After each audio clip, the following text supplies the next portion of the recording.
You know, the Mountain View baseball program has been around exactly 16 years, but never before have they put together a season like this one. Their 23 wins entering today were already a school record, but win number 24, well, that would be a meaningful one because it would grant them their first ever District 3 baseball title. After taking home the game at home last night, the Mavs traveled over to Rocky this evening to try and clinch this 3-game championship series. Mountain View came out swinging in the 6th. Matthew Reynolds rockets one into right field. Preston Papa scores. That made it 8-1 Mavs. On to the 7th we go, and this is Alex Nealbeck that plays a little add-on. His RBI single scores John Milner. Later in the inning, Reynolds would come up again and break this one wide open. He goes the opposite way again. Just a solid approach to hitting, kids.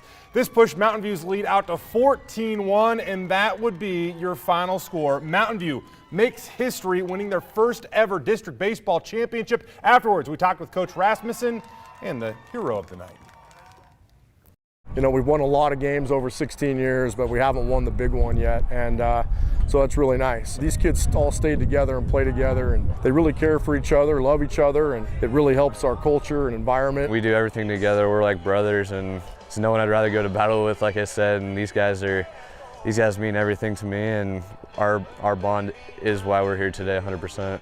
Big time bond right there. And by the way, our thoughts were with Riley Harrison, who was injured during tonight's game.